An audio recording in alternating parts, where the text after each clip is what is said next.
BJP Dharmapuri పట్టణ శాఖ ఆధ్వర్యంలో నిర్వహించినటువంటి ఎంపీ కనబడటం లేదు అనేది హాస్యాస్పదమైనటువంటి విషయం.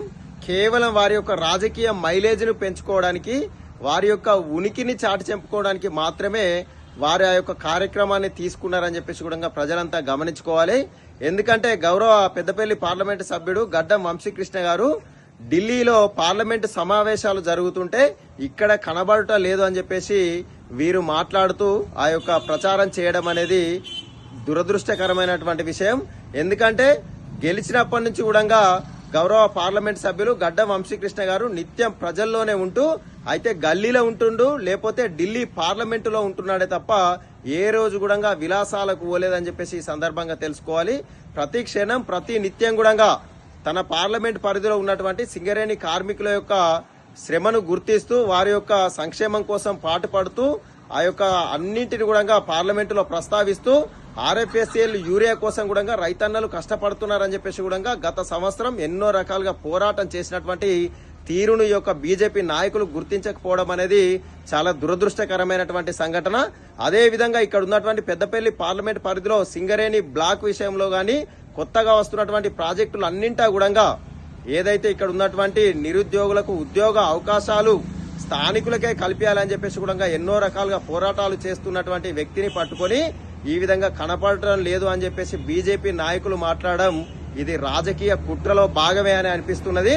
అదే విధంగా ఎంపీ ల్యాడ్స్ విషయంలో కూడా వారు మాట్లాడడం అనేది మిడిమిడి జ్ఞానంతోనే మాట్లాడుతున్నారని చెప్పేసి కూడా ఈ సందర్భంగా తెలియజెప్పాలనుకుంటున్నాం. ఎందుకంటే 7 నియోజకవర్గాల్లో కూడా ఎంపీ ల్యాడ్స్ నిధులను ఖర్చు చేస్తున్నాడు. కావాలంటే మీరు ఆ యొక్క పెద్దపల్లి పార్లమెంట్ సభ్యుని యొక్క కార్యాలయానికి వెళ్లి తెలుసుకోవాలి. కానీ కేవలం ఏది పడితే అది మాట్లాడడం తప్పు అని చెప్పేసి కూడా ఈ సందర్భంగా బీజేపీ నాయకులు తెలుసుకోవాలి. రాజకీయ మైలేజ్ కోసం ఒక యువ నేత అయినటువంటి పెద్దపల్లి ఎంపీ గడ్డం వంశీకృష్ణ గారి మీద ఈ విధంగా అవాస్తవమైనటువంటి నిందలు వేయడం మీరు మానుకోవాలని, కావాలంటే మీరు ఏదైనా సమస్య ఉంటే ఎంపీ గారి దృష్టికి తీసుకుపోవాలి. కానీ మీరు దృష్టికి తీసుకుపోకుండా ఈ విధంగా మాత్రం కనబడటం లేదు అని చెప్పేసి ఒక దళిత నేత మీద మీరు ఈ విధంగా కుట్రలు పన్నొద్దని చెప్పేసి ఈ సందర్భంగా చెప్తున్నాం. అదే విధంగా మీకు ఇంకో విషయాన్ని కూడా మీ యొక్క దృష్టికి తీసుకురాదలుచుకున్నా.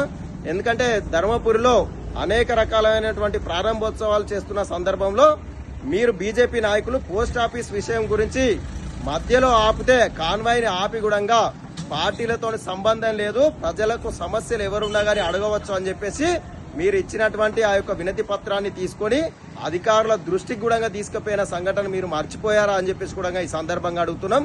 అదే విధంగా మీరు మరి కళ్ళు మూసుకున్నారా, చెవులల్లా ఏం పోసుకున్నారు, నోట్లో ఏం పోసుకున్నారో అర్థమైతలేదు. కానీ పెద్దపల్లి ఎంపీ గడ్డం వంశీకృష్ణ గారు కళాశాలలు గాని, స్కూల్ గాని, కేంద్రీయ విద్యాలయాన్ని, నవోదయ విద్యాలయాన్ని తీసుకొస్తే మీ యొక్క ఎంపీ బీజేపీ ఎంపీ అయినటువంటి ధర్మాపురి అరవింద్ గారు తీసుకుపోయినప్పుడు, జైత్యాల ప్రాంతం ఏదైతే నిజామాబాద్ పార్లమెంట్ పరిధికి తీసుకుపోయినప్పుడు మరి మీరు ఏం చేసినారా అని చెప్పేసి కూడా మీరు ఎందుకు అడ్డుకోలేదని చెప్పేసి కూడా ఈ సందర్భంగా మీకు గుర్తు చేయాలనుకుంటున్నాం.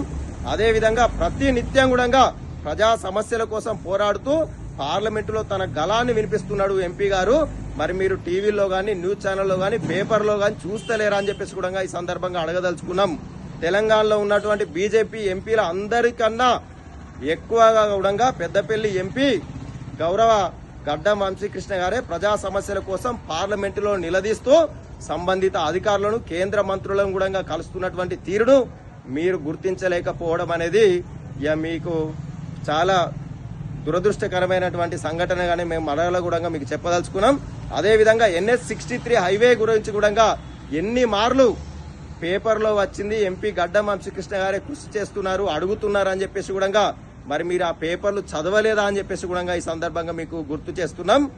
ఇకనైనా కానీ మీ యొక్క పద్ధతి మార్చుకొని మీ రాజకీయ ఉనికి కోసం దళిత నేత మీద ఈ విధంగా కుట్ర పన్నుతూ రాజకీయ పన్నాగంలో పన్నినటువంటి దాంట్లో మీరు మాత్రం పావులు కాకండి అని చెప్పేసి కూడా ఈ సందర్భంగా మీకు విజ్ఞప్తి చేస్తూ జై గడ్డం వంశీకృష్ణ.